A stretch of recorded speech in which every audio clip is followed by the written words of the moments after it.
আমার নতুন পুরনো বন্ধুদের আমার চ্যানেলে স্বাগতম। নমস্কার আমার প্রিয় বন্ধুরা, প্রিয়াঙ্কা বেঙ্গলি ব্লগে তোমাদের আরও একবার স্বাগত, শুভেচ্ছা ও ভালোবাসা। আজ চলে এলাম আরও একটা ব্লগ ভিডিও নিয়ে প্রতিদিনের মতো। আর আজকে তোমাদের সাথে আরও একটা রেসিপি শেয়ার করব। তো চলো বন্ধুরা, রেসিপিটি শুরু করি। এই দেখো বন্ধুরা, এটা কুমড়ো। আর এটা কোথা থেকে নিয়েছি তোমরা তো অনেকেই জানো, আগের ভিডিওতে দেখেছো। এটা গাছের কুমড়ো। এছাড়া রয়েছে শসা ডাঁটা, বেগুন আর একটা ছোটো আলু। তো দেখো বন্ধুরা, এবার তোমাদের সাথে মশলাগুলো শেয়ার করি। পেঁয়াজ কুচি, আদা কুচি, রসুন কুচি, এছাড়া কাঁচা লঙ্কা, শুকনো লঙ্কা, এছাড়া আরও কিছু মশলা রয়েছে। আরও কিছু মশলা আমি বাড়িতে তৈরি করে নিচ্ছি। এই দেখো, গরম কড়াতে গোটা জিরে ফোড়ন, এছাড়া গোলমরিচ 3টে, দারুচিনি একটু, এছাড়া একটা এলাচ দিয়ে ভালো করে আমি ভেজে নিচ্ছি। আর এটা কিন্তু মশলা তৈরি হবে। তো দেখো বন্ধুরা, এই যে ভেজে নিচ্ছি ভালো করে। এবার এই মশলাগুলোকে আমি গুঁড়িয়ে নিচ্ছি, এভাবে সুন্দর করে গুঁড়িয়ে নিয়েছি। এই দেখো বন্ধুরা, এবার আমি রান্নাটা তোমাদের সাথে শেয়ার করি। তো চলো বন্ধুরা, রান্নাটা শুরু করি। এই দেখো বন্ধুরা, গরম কড়াতে তেলটা দিয়ে দিলাম। তেলটা একটু গরম হওয়ার পর আমি শুকনো লঙ্কা এছাড়া তেজপাতাটা দিয়ে দিলাম।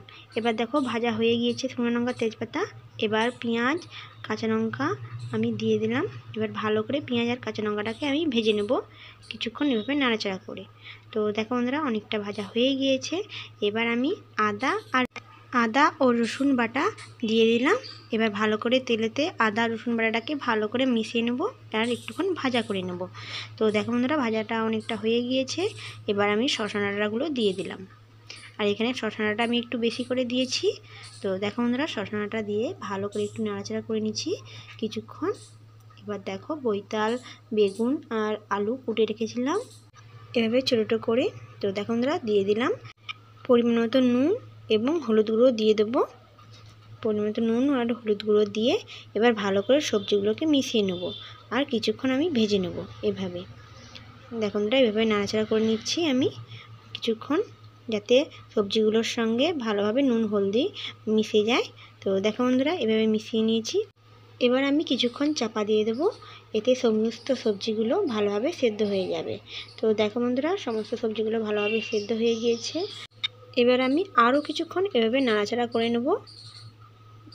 দেখো বন্ধুরা, এভাবে কিছুক্ষণ নাড়াচাড়া করে নেওয়ার পর এবার আমি মেন মশলাটা রান্নাতে অ্যাড করব। তো দেখো বন্ধুরা, এবার মশলাটা আমি দিয়ে দিচ্ছি। এটা ভেজে রেখেছিলাম, এছাড়া গুঁড়িয়ে রেখেছিলাম। এই মশলাটা আমি দিয়ে দিচ্ছি। তোমরা প্রথমে তো দেখেছো এই মশলাটা কীভাবে তৈরি করেছি, এটা তোমাদের সাথে শেয়ার করেছি। এবার মশলাটাকে ভালোভাবে দিয়ে সবজির মধ্যে ভালোভাবে মিশিয়ে নিয়েছি। এভাবে কিছুক্ষণ নাড়াচাড়াও করে নিয়েছি। এবার আমি পরিমাণ মতো জলটা দিয়ে দেবো। এবার দেখো বন্ধুরা, জলটা আমি এখানে একটু বেশি করে দিয়েছি, কারণ সবজিগুলো সেদ্ধ হতে জলটা প্রয়োজন, তাই একটু বেশি করে জলটা আমি দিয়েছি। তো দেখো বন্ধুরা, এভাবে কিছুক্ষণ নাড়াচাড়া করে নিচ্ছি। আরও কিছুক্ষণ আমি চাপা দিয়ে দেবো, এতে সবজিগুলো আরও জলদি সেদ্ধ হয়ে যাবে।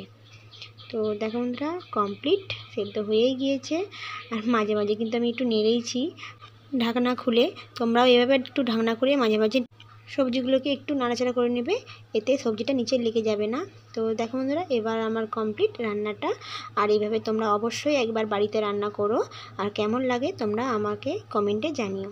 যদি ভালো লাগে আজকের ভিডিওটি বা রেসিপিটি, তাহলে অবশ্যই লাইক আর সাবস্ক্রাইব করে দিও, আর শেয়ার করতে ভুলো না কিন্তু বন্ধুরা। ধন্যবাদ বন্ধুরা, এতক্ষণ ভিডিওটি দেখার জন্য অসংখ্য অসংখ্য ধন্যবাদ।